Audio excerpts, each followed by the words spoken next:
Good morning, good evening, good afternoon, or good day wherever you are in the world, and welcome to the next episode of No Dice, No Glory. Sponsored by our jobs that actually pay us money, we're coming to you not at all live from an abandoned arms factory deep under a mountain in West Virginia. We are proud to proffer to you the finest in wargaming coverage. Without any further ado, let's get this show on the road. Hey, well, thanks once again, Sean. I know from the last podcast, the wedding update, but folks should know that if you did listen to the last one, I only recorded that 2 days ago, so there's nothing new to report on that front. I used to do, well, let me introduce Adrian. Adrian, welcome to the show. Hey, how are you doing? And before we get into you, I'll explain what I just said.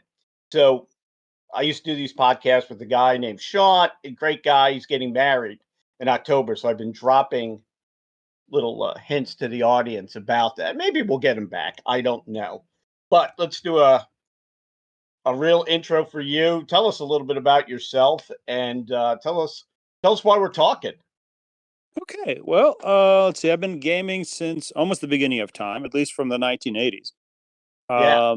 And I've always enjoyed painting figures, and I've been doing it for a very long time. So, I've been doing stuff helping people develop games. And when COVID hit, I ended up writing a scenario book on the War of 1812, sort of non-rule specific, and sort of all the battles that are out there. Because while the kids were online trying to get their stuff done, I needed something to do before I go completely crazy. And I did the scenario book, and it's something I did together. Successful in that? Yeah, that was a stressful time. You got a middle schooler or two middle schoolers at the time sitting at home trying to do stuff, and yeah, so it was a really nice kind of exercise because in my other existence, I teach history, I do wargaming for fun. This is sort of like stress relief, and professionally, I've been doing battlefield archeology for like 20 years. So the we're going War to of get into all that, but Hmm? go ahead. We're going to get into all of that, but War of 1812. Yeah, so I did the War of 1812 scenario book, and it sold well. And Vince Respondo, who runs Wing Hussars, my publisher, we worked together and said, okay, let's do something else. And I'm of Ukrainian extraction. My parents came to the United States after World War II. They were refugees. And when the Russians invaded, I was like, I want to write something. So since I can't really travel or go over stuff, I did this book on Ukrainian partisans who fought against the Soviets and against the Germans in World War II. So sort of a bolt action, not limited to bolt action. You can use the scenarios for a variety of stuff, but it's one of those things that around the West, not that many people know about. There's a lot of misunderstanding about that whole thing. I mean, it's a National Liberation Front. Of course, nasty things happen. World War II on the Eastern Front was not a pleasant experience for anybody who survived it. Not a gentleman's war. No, not by any stretch of the imagination. There's a lot of bloodletting about nasty things happening.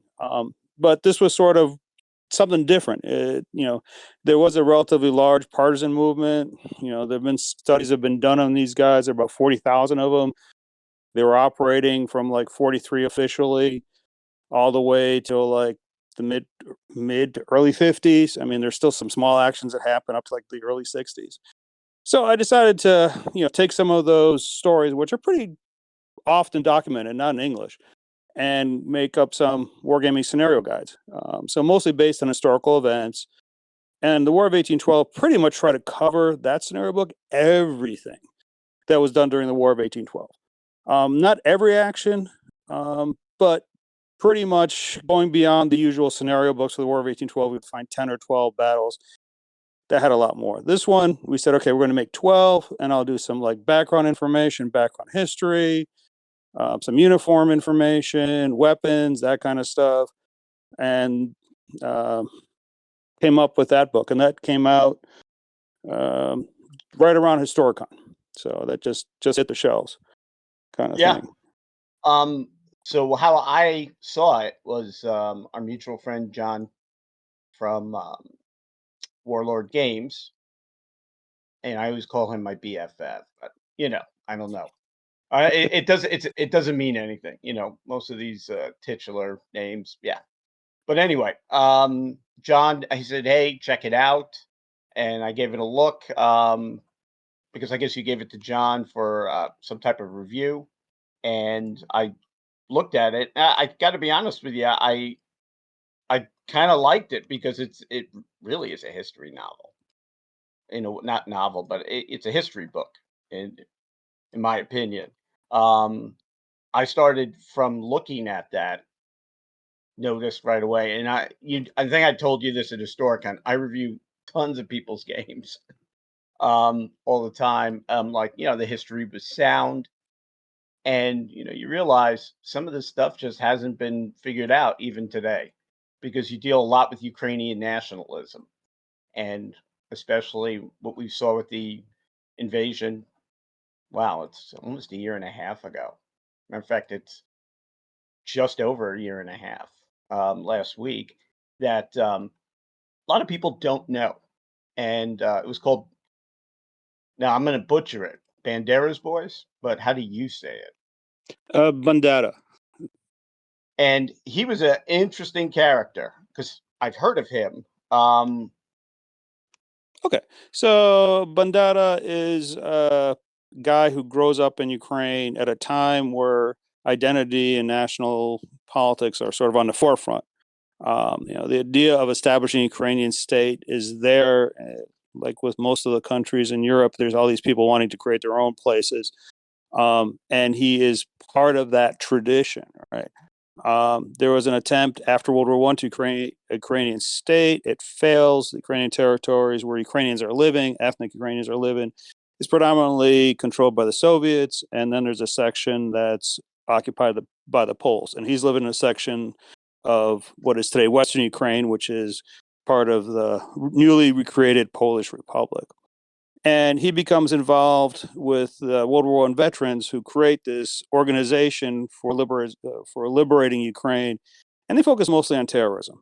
Like Michael Collins in Ireland, who was successful in chasing out the British, they do things like rob banks and assassinate certain individual, right? And this is a small organization that's there in the 1920s and in the 30s. By 1939, Poland disappears, and Bandera is trying to find allies. Who tries to work with the Germans. That's not going to work really well for him. He ends up being stuck in a concentration camp. When the Germans come in 1941, Bandera and his group declare independence. Germans really don't like that. They assassinate, execute, jail many of its leaders. But that the fact that Bandera made that alliance with the Germans is something that people often bring up. Oh, he's a ultra nationalist. Yeah, he's a nationalist, but he's not a fascist. He just wants to create an independent state. And viewing him, you have to sort of look at him in the context of what other people are doing at the same time. Right. Well, So I'm not saying I'm defending him. I just, to understand the character, right, and what he's trying to do, you have to put that in historical context. So there's people who say he walks on water. There's people who say he's a devil incarnate. And with most of these things, the truth is probably somewhere in between. Right. And he becomes sort of the figurehead of this movement. Most of the time, he's going to be when the Germans are occupying Ukraine, he's sitting in a concentration camp in Sachsenhausen. His brother, his father, most of his family disappears under the German occupation. Right, and Ukraine at this point under the Nazis is not doing well. There's forced labor camps. There's all sorts of things happening. The local population is being taken to Germany to work in factories. Teenagers, a lot of them escape into the woods, trying to survive. And they start to organize in swamps and in places which are off the beaten path into small little groups. Eventually, they organize themselves into the Ukrainian insurgent army. That's what they call themselves. Sometimes numbers are all over the place, but they probably could field 40,000 combat troops, which is pretty large, which makes them one of the larger ones. And they last in their military operations after the Germans are defeated. They keep on fighting the Soviets because Their goal is the same thing, independent Ukrainian state. And there are heavy actions with Soviet groups specifically targeted at destroying them. Larger actions end by the late 40s. There's still small stuff still going on to the mid 50s, and there's even some indications there are a couple of shootings that happened into the early 60s.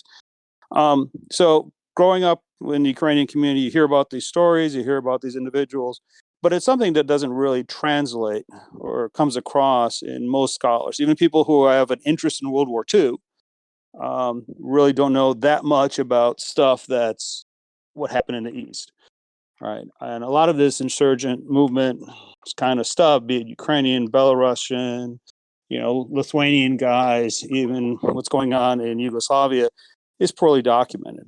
It is a little bit overwhelming. All the names are a little bit, different from what you're used to. So that story has sort of been, say, ignored, but it hasn't got the attention. Right? Well, and some Ukrainians did fight for the Germans, but in all fairness, there were French that also did that as well. One of the last units in Berlin was a Wallonian unit from Belgium. The Danes,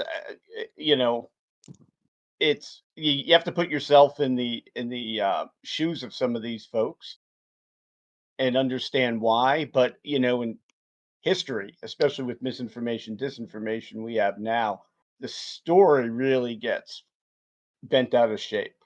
When the Russians invaded Ukraine, it's against the Nazis because that resonates in Russia because of the Great Patriotic War.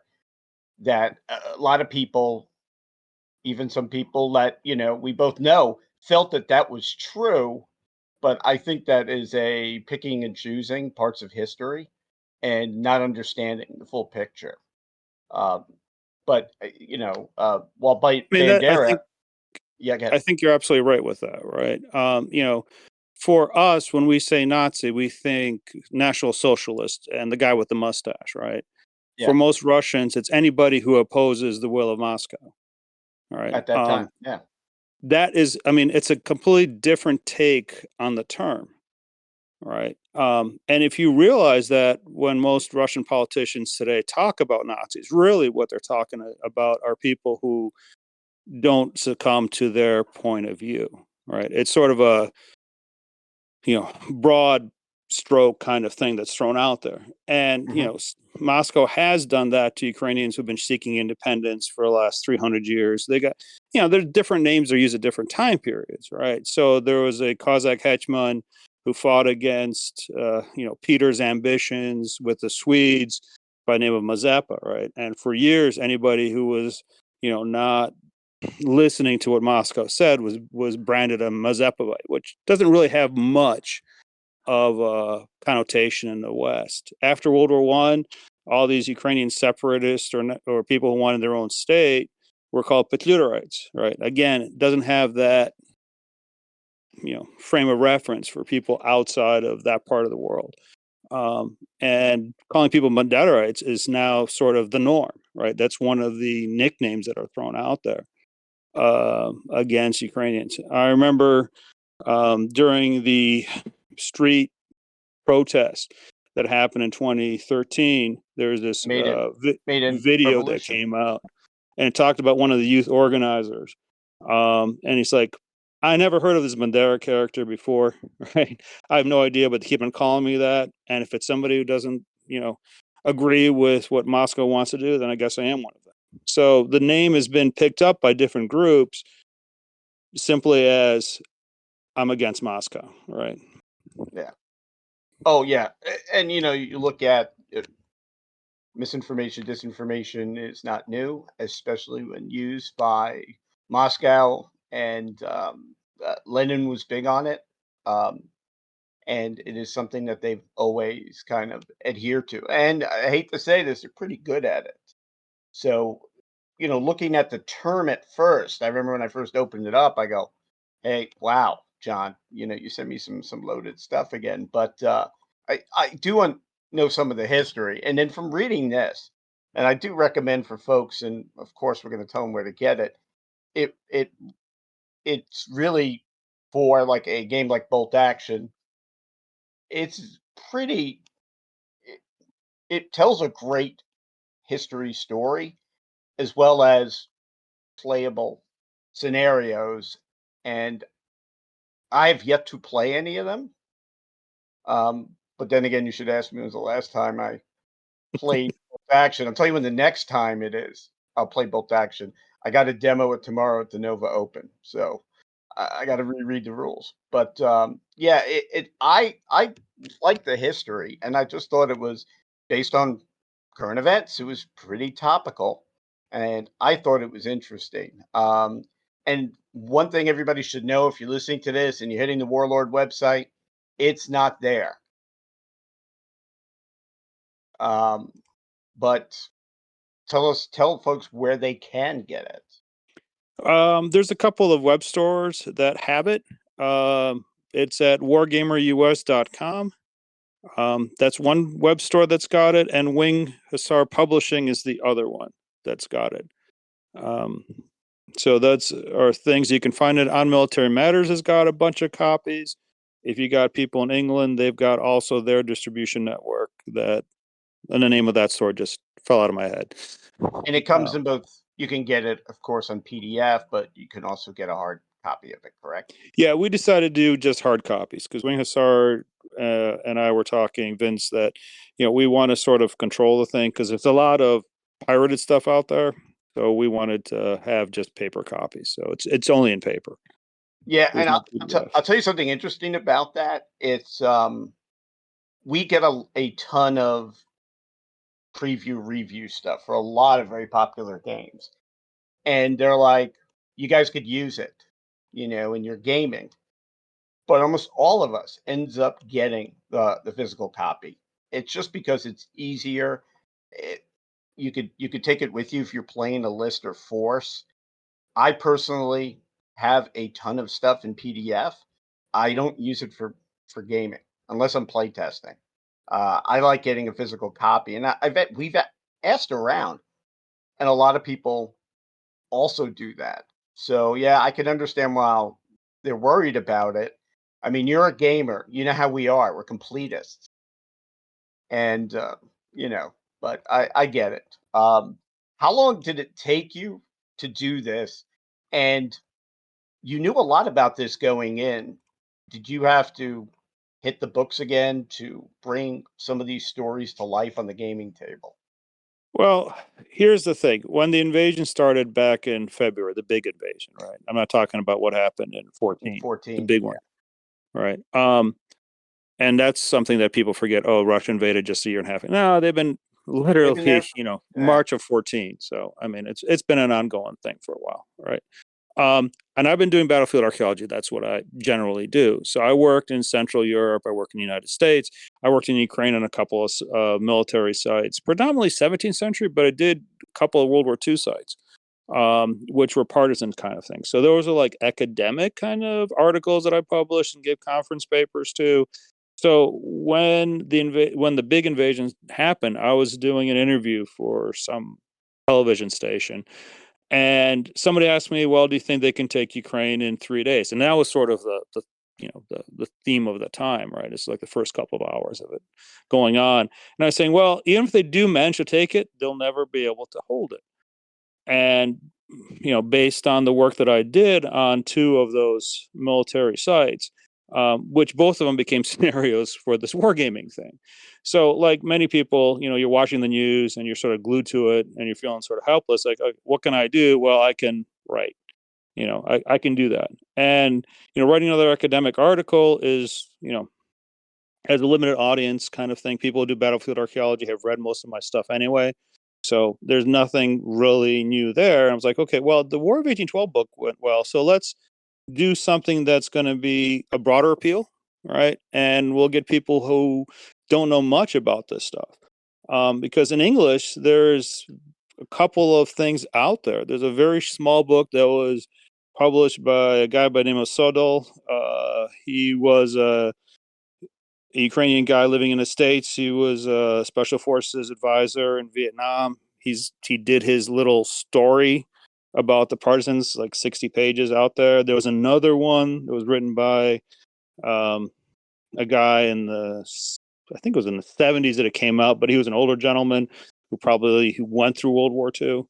And that's all it really is in English. I mean, there's a paragraph here, and there's nothing about the military stuff. I mean, once in a while you find an article floating around something. I remember seeing something in like Soldier of Fortune or something like that, about it. But when I Never read that. I don't know why. But there's very little. So Vince said, let's try to get this out. And literally it took me not that long to write it, because most of these things like I said, 2 of the 12 scenarios were things that I was, had written about before. So that was simply cut and paste and make it into wargaming kind of stuff. Right. The maps took a little bit longer to put together. We tried to use historical maps, and then update it where things would have gone. And then using some of the, memoirs of the guys that were, in the army, right, in the insurgent army, and walked over from Ukraine into the occupied U.S. zones in Austria, right. There was a number of raids that happened, and surprisingly, some of those guys wrote memoirs. So that stuff was around, right. It's mostly in Ukrainian. Thankfully, I can read that. So, okay, that's where I pulled it from. And I'd run across some of these individuals in my lifetime, during the course of my own research on those battlefields. So I had a lot of stuff to work with. And, some of my colleagues who do military history, were able to share some stuff with me. So the book's got historical photographs, a lot of reenactor pictures, surprisingly, a large group of Ukrainian Insurgent Army reenactors out in Chicago. So they were able to share some of their stuff with me. And the maps are predominantly, historical maps of locations with, sketch maps that I was able to put together. And then I had a student who helped me, do a little bit of work with some of the map stuff just for the graphic design aspect of it.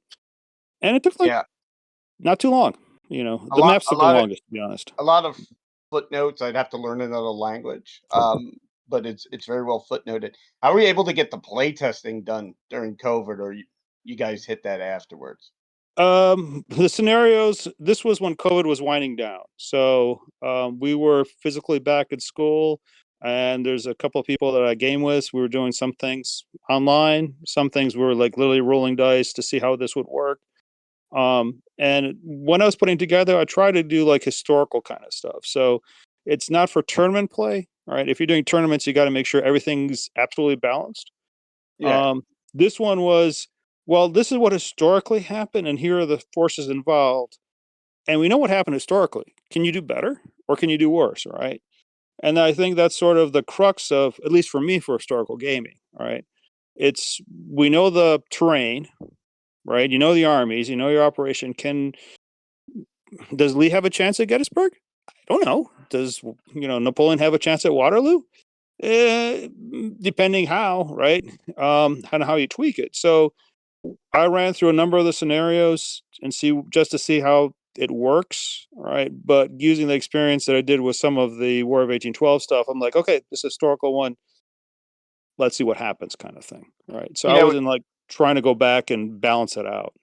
You bring up an interesting point. Actually, it was a conversation I had with somebody just the other day that, in board games, board war games, you're more inclined to repeat what the other player did. And now you're just looking to make sure that the probabilities of the game, you're die rolling, and work out a little bit better. And I think that's a thing that's, some miniature games may have that, but miniature games tend to be less narrative.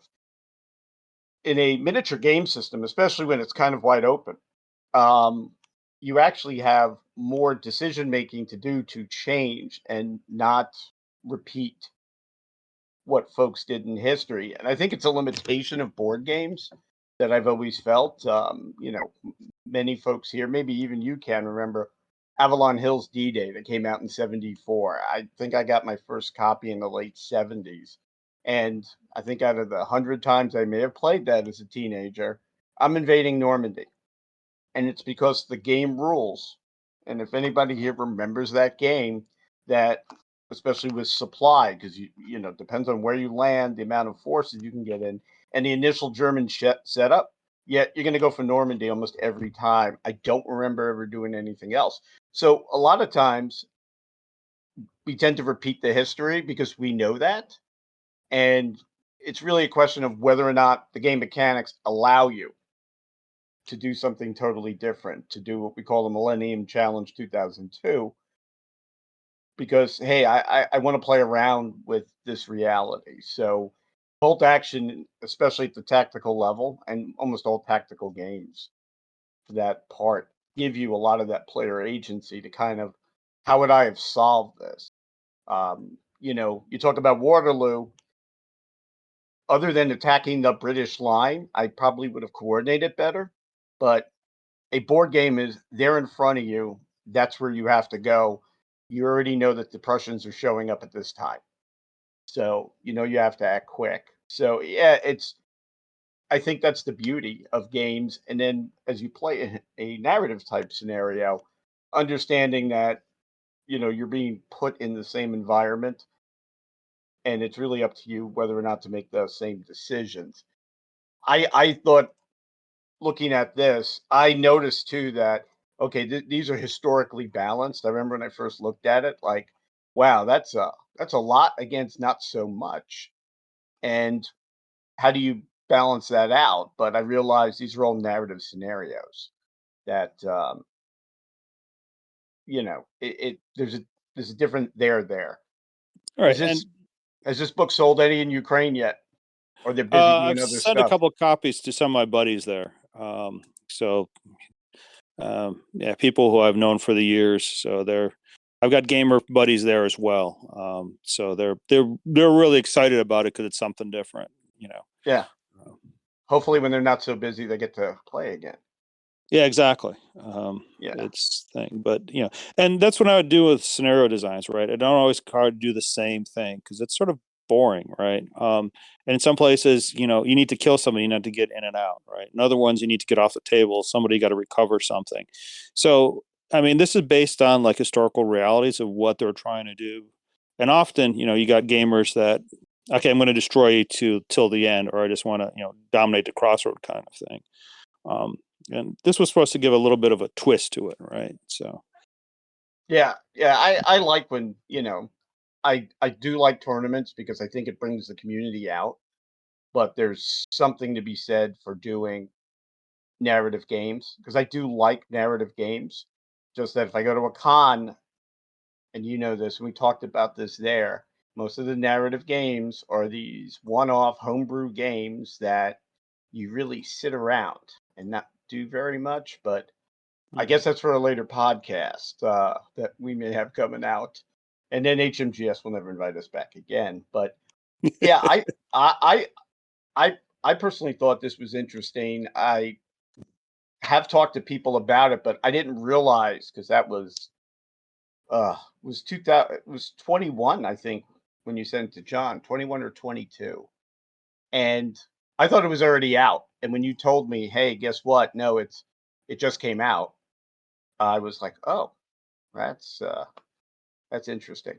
And had I been playing more bolt action, I would have played it. The other one is I'd have to paint more models, and none of you guys here know. I'm going to bring this up here in the podcast. I've said I haven't painted in 2 years. Guess what I started doing? Painting. So this may be in my future. Um, One thing I don't recall is, do you put something in on what you can use for the UPA forces as Yes, far as that sort of was a big question that people, I talked to some of my gaming buddies. It's like, okay, does anybody make specific figures for it? Well, there's a guy who tried to do a handful of 54s, another guy who made some 20s.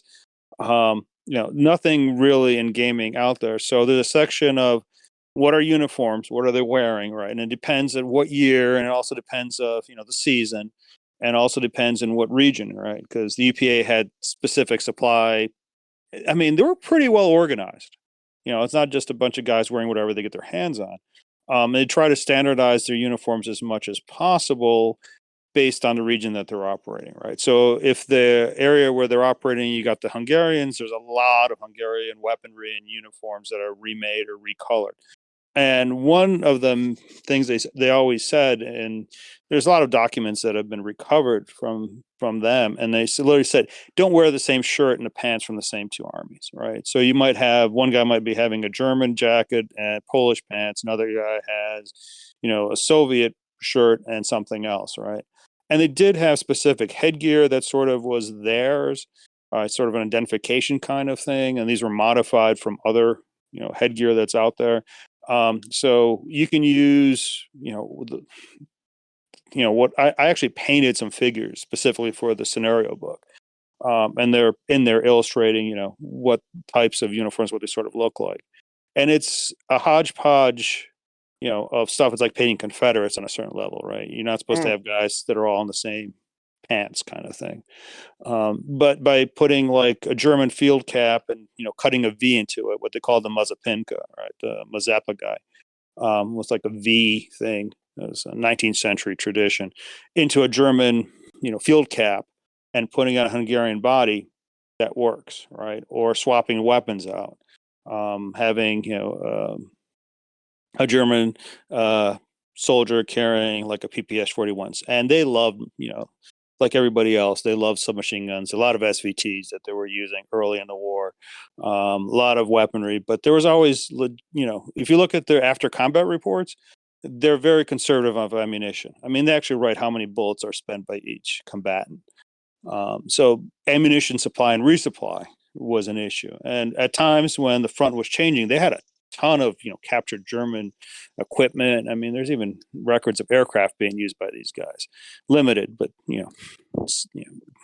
mortars, anti-tank guns, whatever they get their hands on. But as the conflict evolved and it become far more mobile, it's stuff that the guys are carrying are all almost submachine guns, right? Carbines and rifles fall out of favor, just simply because of the weight and the fact that their combat is really close, right? They're not shooting from far away. And there are some big open areas, right? If you're trying to cross a field or something, that 9mm cartridge is not going to really work well for you. So they are, trying to balance everything off with mobility and what they can carry with them. Did they ever do any ops or worked on any type of? Did they have a relationship with the Polish Cholochemny or any other of the resistance movements, or they pretty much were on their own? Well, the relationships between the UPA and the Poles is complicated, as one As of my their colleagues history is. refers to it, right? Yeah. Because they're both fighting for what they consider their territory. There's a lot of bloodletting between both civilians on civilians as well as armed units on armed units. Um, you know, but as the conflict progresses, and there are certain Polish groups that recognize their common foe is the Red Army or Moscow specifically, right? There is cooperation in those accounts, but that is an extremely complicated history, and there is a lot of, you know, bad blood that happened. I mean, literally because of some of the atrocities happened between, Polish settlers that came in the 20s and the 30s or had been there for 100 years, and Ukrainian settlers and Ukrainian villagers going against each other. So there's a lot of nasty things happen there, right? It is, you know, it's ethnic cleansing that happened on both sides, right? Yeah, But and this is what, probably the greatest period of Polish Ukrainian jointness that we've ever seen because they have a common enemy. yeah, and I think there's a recognition that that is the common enemy, right? That is the biggest threat, and that carries over. I mean, the UPA and some of those Polish units that worked together in the end of the 40s, early 50s, that, yeah, we don't like that. We really like what you did over there, but the more important threat that's going to exterminate both of us are, those guys are sitting in the Kremlin. Yeah, yeah, it's nothing like a common enemy to bring two foes together. And it's like I think I told you when I saw you. The only thing the Poles and the Ukrainians can agree upon: Moscow bad, um, which they are. I'm not going to even try to get into the fact that there's any redeeming value coming out of Moscow or anything redeeming coming out of Moscow. It just ain't gonna happen. Now they're after me, but they probably already are. So I'm okay with that. Well, Um, welcome to the club. So, yeah, I mean you're Ukrainian, I'm Polish. I mean, it's one of those things. They probably don't like us anyway. You know, exactly. I've huge history. So, but yeah, I thought the book was great. Now, some of the other things I definitely want to get into with you is that you also do some stuff for a game that I picked up, and by the way, yet to paint, by Fire and Sword. That is a great game. Yeah, I know this. I've known the designer for years. He originally was a lawyer, and he had this idea that he wanted to do something else with his life, and he had this concept for a game, and it took a couple years for fruition, and then finally it launched, and it did really well in Poland. He said, "Let's going to try it in the United States," and he tried to bring it in. I remember with the first Historicon, it sold really well. He was extremely happy. Unfortunately, the figures he had for his demo game did survive the flight. And the night before, I was sitting there super gluing him back on the stands and trying to find some flock to make it work. I helped him with the game a bit. I made some comments. I did some help with English stuff. Originally, it was a big book with a number of armies, and it's been growing for the last decade. It's evolved. It's got a different series of books to it. There's something like 500 codes of product that they've made, from like terrain to dice to mats to pretty much everything about the 17th century. And it really focuses from 1650s to the 1670s, so, which is a pretty narrow window. It's a 15 millimeter game. I like bigger figures. I've always have. But it's a great game, and it plays well. You play it in different levels. There's a skirmish level, which is 10 or 12 stands, gets you into it. And the way they sell it is they have these starter boxes that gets you a complete starter skirmish army. So you I got know the I got two figures, of you them. also got the flags, you got the bases, you've got the spears, everything you need for it, right? And if you get two armies in the rule book, literally you can have, you can game with it, and it's enough of a army to actually have a game, as opposed to some games out there that they call starters. Like, here's the rules, and here's two, units, and now you got to buy this and this. They were smart enough to realize that gamers who are gamers will buy stuff anyway, right? Yeah. And then the initial skirmish one, then there's a task force, which is the next level. You have wings, you have flanks, you can have allies, and there's a point system. You don't really buy armies specifically. You don't buy specific units, I should say. But if there's a point difference, like 12 to 14, well, he gets a better commander, or he gets a setup first, or he gets other bonuses that streamline the game so it can be done almost on a tournament level. And in Poland, 98% of all the gaming is done as all tournament. So there's a new version of the rules coming out. It'll be 2.0, and it's sort of streamlining the game system, that will have, you'll be able to use the same miniatures you've already bought into it, but there will be movement trays, and the units are going to be bigger. So most units are 3 to 4 stands, maybe 6 stands. There'll be 6 or 8 figures on a stand or on a movement tray. Stands are usually like the old DBA system of Hmm. 3 cavalry or 4 infantry kind of thing on a base. So it's coming out. The rules have been written. They're getting into English. Hopefully by Christmas, they'll be available in the United States. That's the current timeline. They are streamlining it. They're double checking all the tournament stuff. There have been some tournaments in Poland they've been running with it, just to make sure all the armies are completely balanced, because it is 4 tournaments, right? They'll get like 200 people for a tournament. Our own Unheard in the Glenn. U.S. for it. It is being sold. So I help them sell it. There's the website Wargamer US. It's got all the current inventory that's available. That's out there. It's a really fun game. Yeah, I bought into it. A lot of it's because we've covered it. a couple of times. Matter of fact, if you search for By Fire and Sword, even on like DuckDuckGo, you'll get our article on it. And Glenn's been talking about it for years. And I picked it up. Picked up the 2 starter boxes and, going through the rules. And I saw the rules before because I looked at Glenn's a few years ago. And I'm glad they're streamlining it because one of the things, and a company that's actually in Poland um, talked to me about a rule set that they have.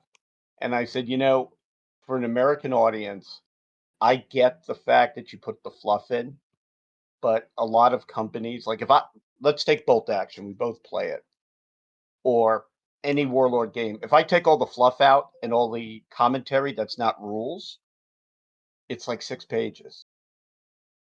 And especially if you want to grow this here in America, I said, take the fluff out. People are still going to buy the book, but make a just rules compendium.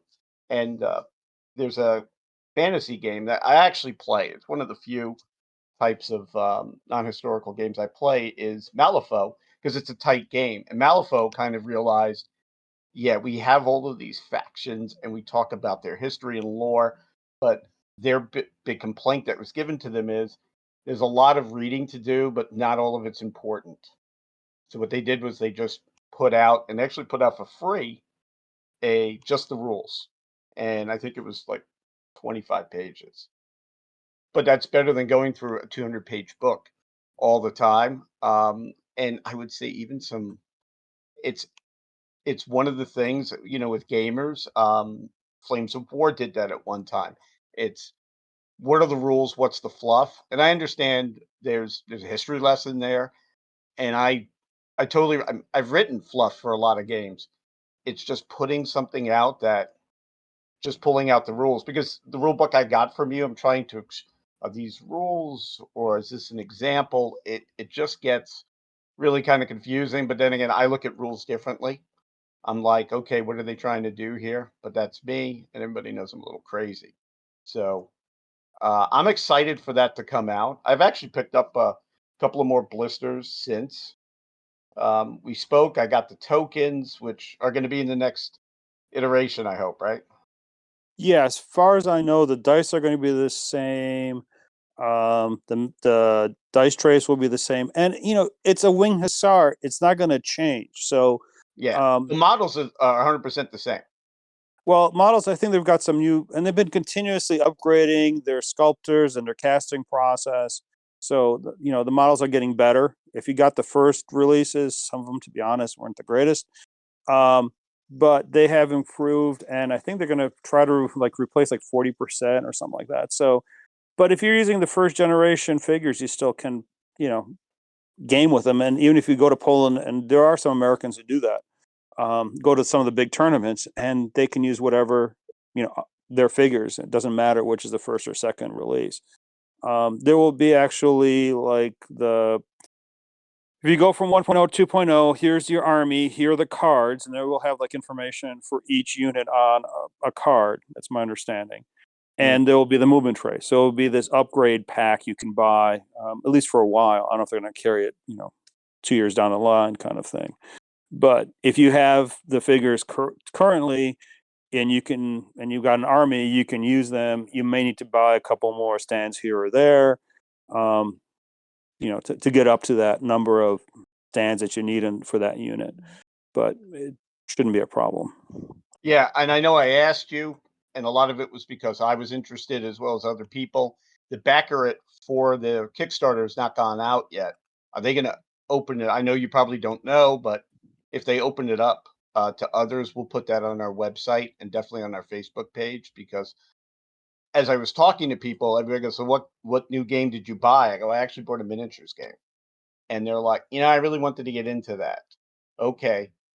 And they go and, you guys are trying to sell the old stock, but everybody, if you do, once again, a Google search, you'll get to the Kickstarter.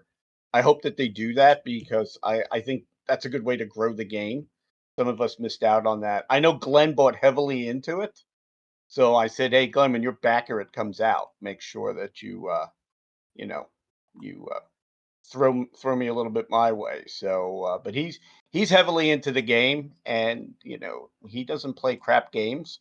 He will walk away from them pretty quickly, and hopefully, yeah, I'll be able to grow my army. I from reading it, I'm excited to paint those miniatures.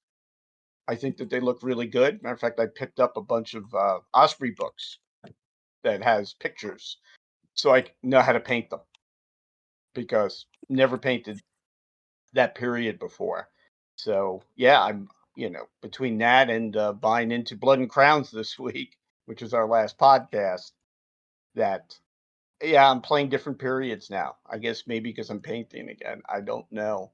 Um, One of the things that we did talk about, I'd love to bring it up here too, is you teach history, and I'm on the Gamma Education board. I do a lot of I'm on a lot of boards. I don't know why.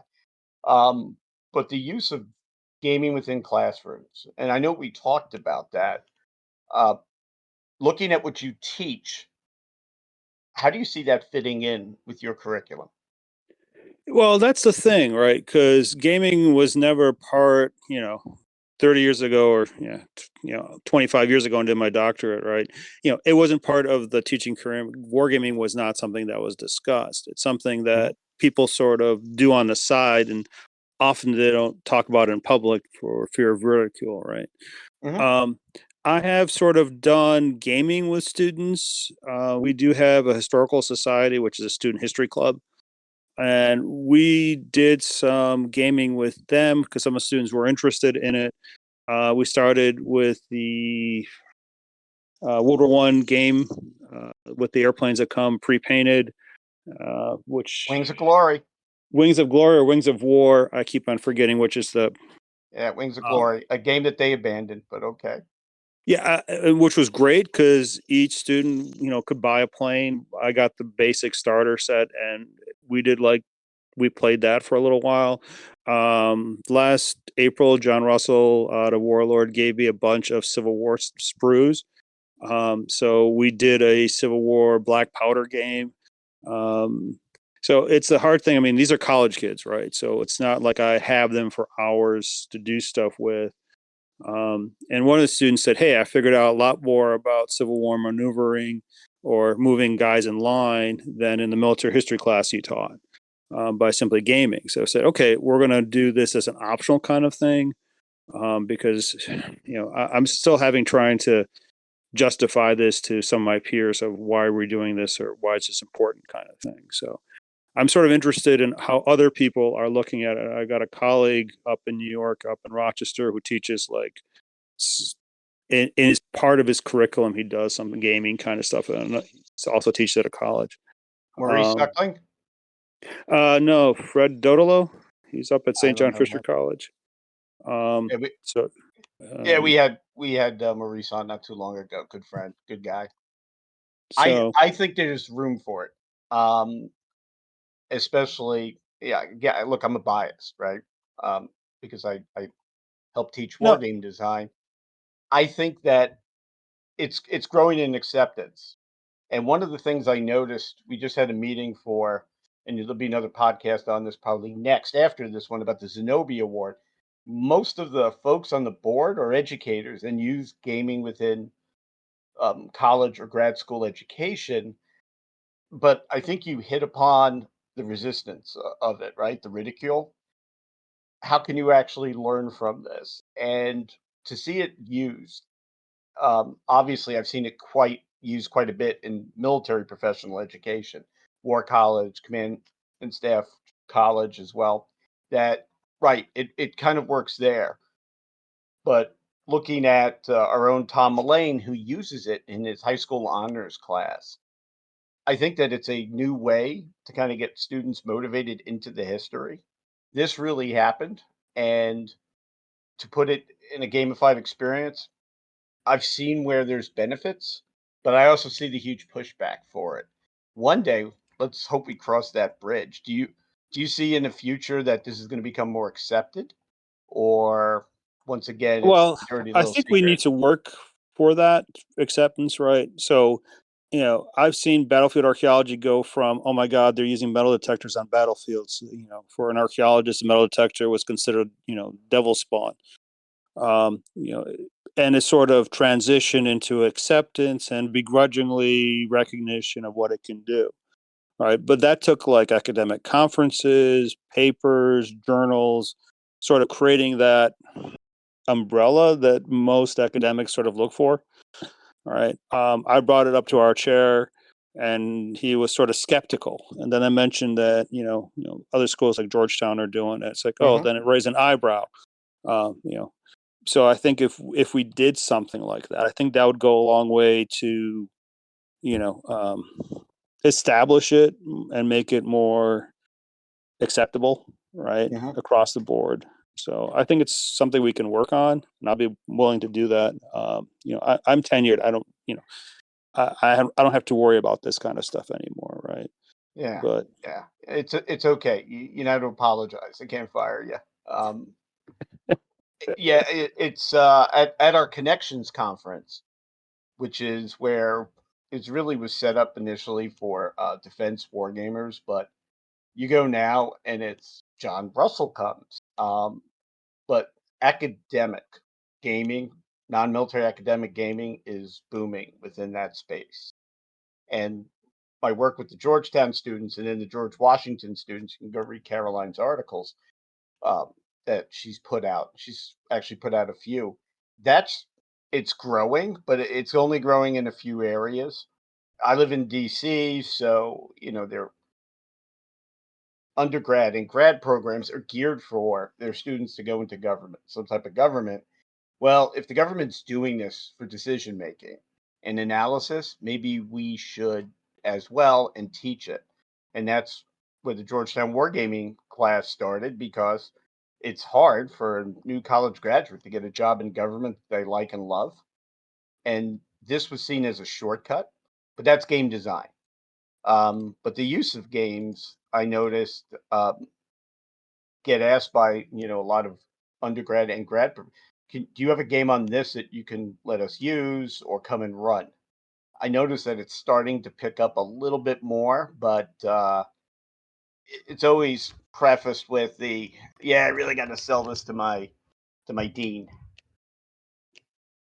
and there's Okay, also, across the board, there's less budgets, right? Most of yeah, us are in the humanities. There is no money. It's been chopped, here or there, and it's not just one school or one part of the country. It's across the board, right? So, trying to get people to go to conferences is even difficult. yeah, Building all this stuff. So, if there is a way of doing this, I think it would be good to do.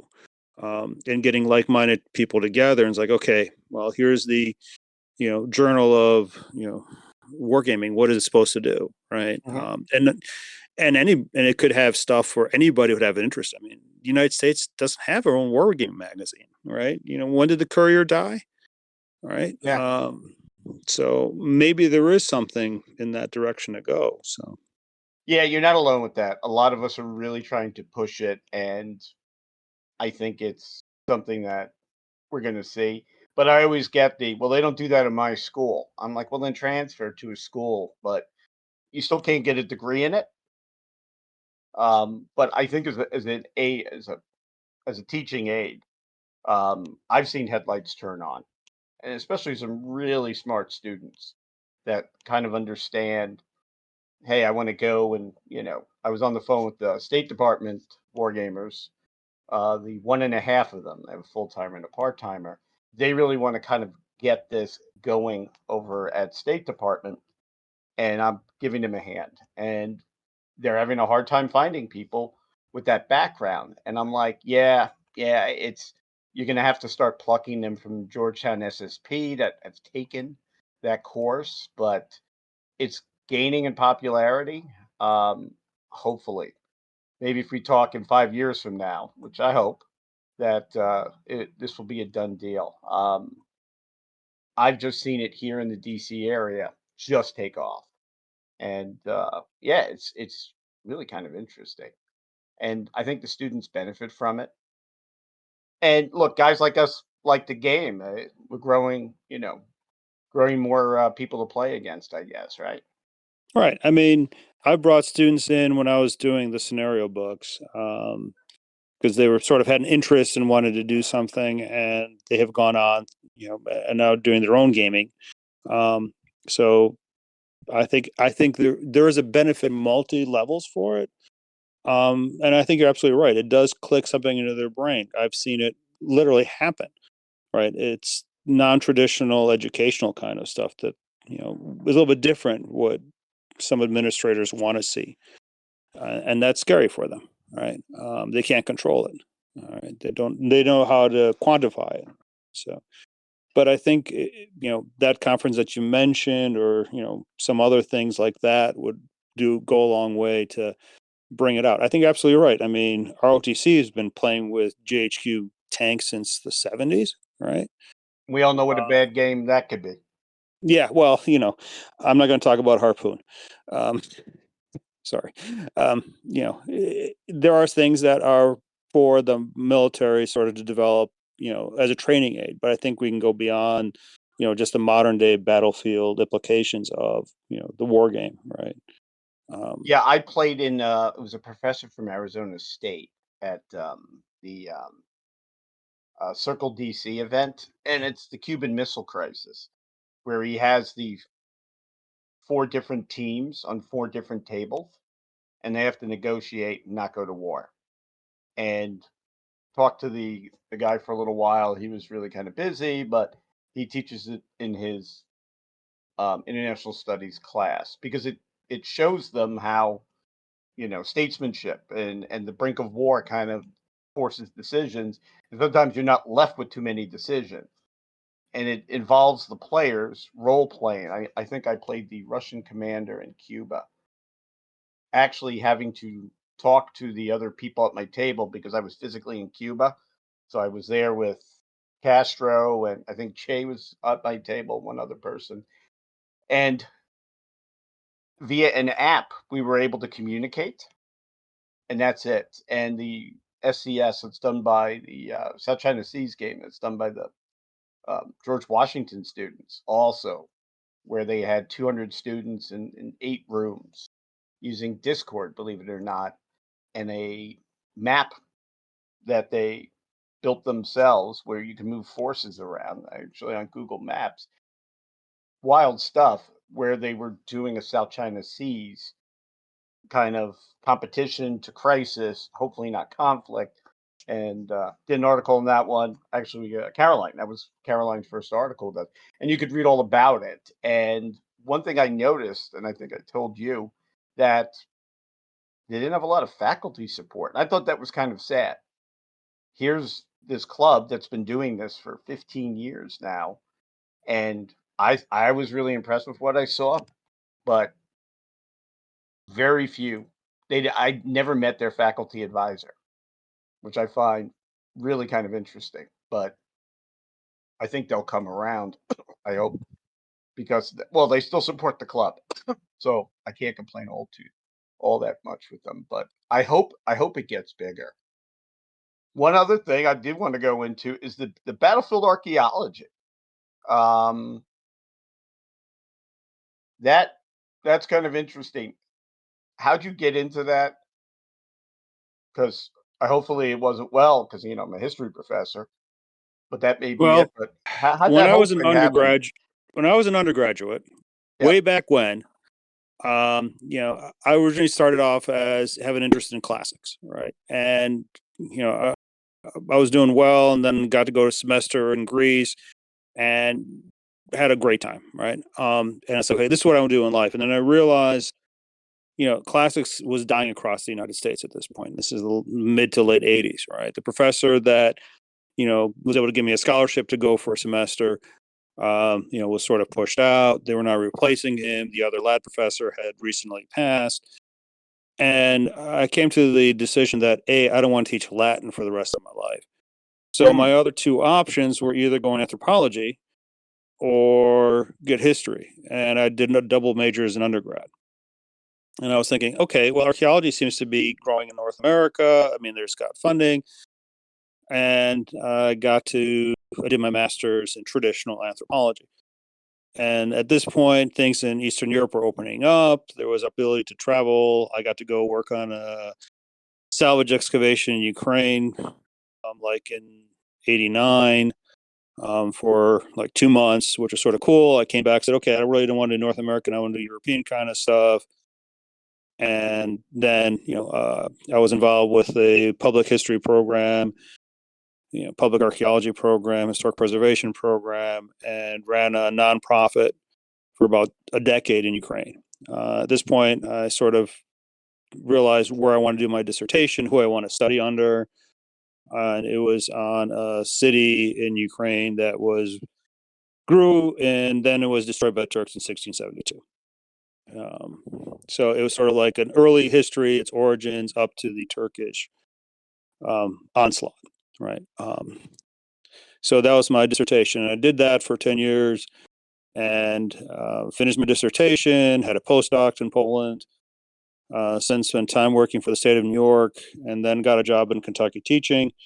Said great, and then I realized, okay, what do I want to do now? I really don't want to go back and work on another city where tons of ceramics and lots of materials and whatnot. And I was at a conference, and a colleague of mine, now I would say one of my better friends, Dan Civilage, gave a talk on Monmouth, and we got together afterwards. Everybody else went to the expensive dinner. Me and Dan went to Burger King and sat at Niagara Falls Burger King talking about battlefield archaeology. He invited me to come out there. Said, okay, great. I've got colleagues and contacts in Ukraine. There was one guy who was looking on a 17th century battlefield. Wasn't finding anything, but he was doing it a traditional way. And I sort of took up that mantle. He had a heart attack and passed away. And I started working on the 1649 Battle of Zboryu. And then that gave me to the Siege of Zbaraj. Then I did a project with some Swedes in Poltava for the anniversary that was coming up, the 300th anniversary. And I did some projects in the United States for the National Park Service. I did Petersburg, part of the crater we looked at. Did some stuff locally here in Kentucky, Blue Licks. So I've been writing about that, full time. We did a Napoleonic couple of battlefields. We had a project at Leipzig, which was growing really well, and we were getting some funding and finding all sorts of cool things. And then COVID hit, and then after 2 years, that sort of project closed itself. So I've done a number of these things and got really good at identifying bullets and talking what they mean and looking at lines of sights, avenues of approach, and all this other kind of stuff, which is part of the trade at this point. And got to do some various test firings of ammunition, see how they worked, what sort of made certain things unique. So yeah, You need to get a YouTube channel. No, Everybody's doing that now. No, we did have a Facebook page for the Leipzig project that some students set up, but that's had some videos on there. There were some TV shows that interviewed us on the field and that kind of stuff. So, but I've done a number of these, battlefields over the years, and it takes a while to get one of these projects off the ground, right? It takes a couple of years. Usually, you've got to get the funding, you got to get the people, you got to get the paperwork. And now working in Ukraine or Poland is, not really going to be happening anytime soon. So, yeah, they're a little busy with some other stuff right now. Yeah, there's other issues that they got to deal with. So, Yeah. I've started rule writing now. I've got a rule set that I just came out with, an ancient rule set. War in the Age of Pericles. It looks about ancient Greece. So that's out there. So yeah, I'm playing with a variety of things. Yeah, guys like us we can't stand being bored, I guess, right? Yeah, exactly. I got to keep something doing. So, Yeah. What are you playing next? Well, the Age of Pericles stuff I'm working on, because it came out of Historicon. We got the rules, we got cards, we got chits, we got movement trays, and I'm building armies. I borrowed some Todd Kirshner, who did a number of rules over the years. Is a gaming buddy of mine, and we were sort of bored, and we were playing games. This ancient game rule set that we had sort of developed. And I've been borrowing his figures. I borrowed his figures at Historicon when we were running it. Now I'm building my own. So I've got Spartans and Thebians that I'm working on. Yeah, it's other than Command and Colors Ancients, it's just not something I play in miniatures. But yeah, I never say never about a period now because Well, I'll end up buying it. the idea is that there are lots of ancient rule sets out there, right? So why does the world need another one? Well, the first time I played DBA, I had a lot of fun, but often what happens, you set up and 2 turns over and it's done, right? I've played some really big games, but I don't have the energy to do that most of the time. I mean, I'll go to a convention, I'll do it, but most of my gaming is like an hour and a half, 2 hours. I'm cooked, right? It's 7:30 at Mm. night. I want to be in bed by 9:30.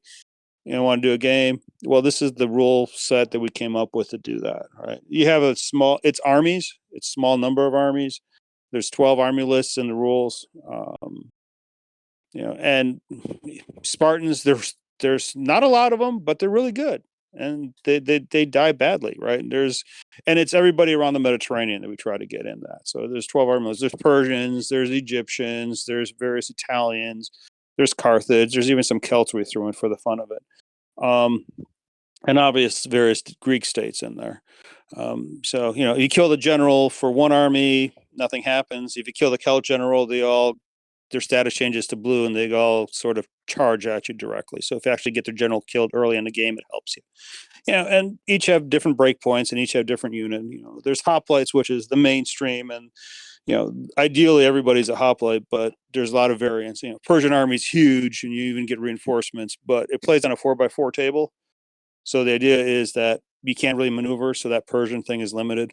And so we try to keep it sort of historical, but also have fun with it, right? So I want to thank you for something here that you're going to find odd. So I talked to dozens of game designers, either to help their projects or to put playtesting teams together for them. And the first question I ask is, well, there's a lot of rules out there for this. Why these rules? If you really like them, I mean, you want to put them on the market. There's a lot of competition out there. What didn't you like? And they're not realistic enough. And I will tell people that no game is realistic. It's a game. You have to play it for enjoyment. You're not doing, it's not an analytic exercise. I'd like to thank you for going the other way. Let's make this fun and playable. A lot of designers don't do that. They feel, every gamer I've ever talked to, I could design a better game, and they want to make it 10 times harder, and that means it's 10 times more unplayable. And it's really frustrating to try to explain to them, like, well, tell me why you're doing this. I just think this is more realistic. Yeah, it's not playable. And they get very upset and very angry at me. And if you hear our last podcast, it was somebody that took a game, didn't like some of the other games out there, but kind of wanted to make it, a little bit more fun. So yeah, I mean, and the idea we introduced like Hand of Fate cards. So there's a deck of cards, 32 cards. You get 3, your opponent gets 3, and they can be helpful. They can be hurtful. It keeps the game from being repetitive, right? If I'm playing my Spartans against your Athenians and it's our 4th game, I pretty much know what you're going to do, but that messes up your plans and gives that fog of war kind of thing to it. That sort of keeps it interesting, right? Keeps it moving. And fortunately, Todd did a bunch of games like Age of Reason and Pig Wars and yeah, a bunch of other stuff over the years, right? And I've known him since I was working on my master, so that's going back to the early '90s, right, or even to the end of the '80s. And game with him, and he's run some great games, and they're always but sometimes games get overcomplicated. I think you're right. I mean, there was that period we wanted to do simulations, right? Well, this isn't exactly accurate. And the games that I enjoy most, and it's based on my own experience, are the ones that I can understand simply, right? I played various rules. I keep on forgetting everything, right? And these rules I tried. Okay, what's sort of logical? What seems to work? And the rules themselves are like page and a half, right? right. So yeah, it's they want to make, and I think the chase of realism is well, I'll just leave it at it's you're never going to make a great game that way, and you're not really kind of understanding the experience you want. Because I'll tell players, why do you want to make a realistic game of this? It's not like you can go back in time and command, line, a French light regiment. It's just not going to happen, my friends. So games should be fun. Yeah, there's some games that you could make a little bit more difficult, and that's all well and good. But look at the common experience. If you're only going to sell to the hardcore gamers that want real authentic, and it matches history to a T, you'll sell 3 copies. right. Games need to be fun, or else no one you're not going to be able to grow it. So, oh yeah, we could go on about this stuff for quite some time, but yeah, I think the Ukraine book's interesting. I think that if you really want to play some interesting narrative scenarios and actually learn a little bit about the historical roots of the conflict even we have today, I would pick up this book. Where can they get it again? Let's make sure they know where to buy this thing. wargamerus.com Hmm. is a website that has it on there, and we also have it, and you also can get it at Wing Hussar Publishing and on Military Matters. Pick it up, especially if you're a big bolt action player, or even if you're not. It's a good reason to learn bolt action. But I wish more people would kind of put these out. I understand that there's all those implications of uh, you know, copyright and all that other stuff. But in the game space, I think there's enough room for it. Where I've seen companies totally freak out that somebody wrote a bunch of scenarios for their game, and I'm like, were you ever planning on releasing a book on that? No.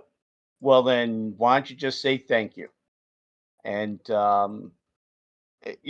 looking at the folks that play Squad Leader, there's probably thousands of scenarios you can actually buy from stores for Squad Leader, and a lot of times they not they don't really like that.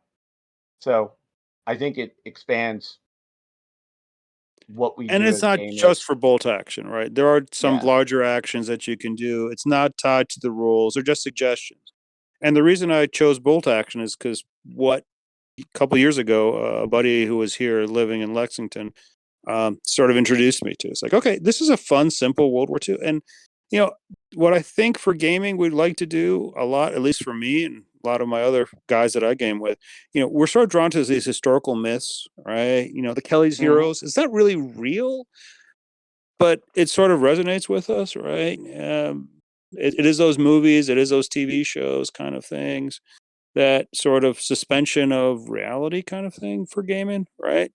Um, and and that's what I try to do in this book, right? It is an ugly period. There's some horrible things out there that happen, but this is supposed to be, a light thing, right? I mean, people game, Nazis and Soviets and God knows what else out there, right? Yeah. So, there is that thing. Oh my God, how could you do this for this horrible things that happen? Well, true, but there's other things we can learn from it, and Right. and just ignoring it is, I don't think, is the way to go. That doesn't really provide insight into how the world works, kind of thing, right? Yeah. So You can't, like, you can't. I always tell people, can't uninvent the atomic bomb. It's just a yeah, reality you have to live with. Why don't you learn something about it instead of just making a blanket assumption? So yeah, yeah. Well, hopefully people will will kind of get over this and expand their minds. Which is, hey, look, if you can learn something from a game, the two of us are all for it. So, but Adrian, we're hitting up on an hour, so actually a little over. But I want to thank you. Sorry this took so long to get together, and sorry I was late today. But I was in paint mode, man. I haven't been in paint mode in a long time. But hopefully you'll come back as your next project releases, or anytime you want to come talk to us. And I know I'm looking forward for folks out there. If you get the Ukrainian book, tell us what you think. Definitely pick it up, and as well as by Fire and Sword. And then hopefully I'll see you at a con soon. Yeah, Yeah. sounds like a plan. Do you go to Adepticon? I have actually I like Little Wars better for historical gaming. Yeah. It is one of my favorite conventions. So that's the next one that's on my list. So Well, um, maybe I'll see you there, my friend. yeah, sounds like a plan. Awesome. Well, I'm going to send it back to Sean in the studio. Once again, thank you so very much. Um, I will, if anybody that picks up the book, contact us. I'll get with you. And back to you, soon to be betrothed Sean in the studio. Thanks so much for joining the show tonight. Remember to follow us on Twitter at No Dice, No Glory, and keep the conversation going on NoDiceNoGlory.com, now featuring our own message boards. Have a great night, everybody.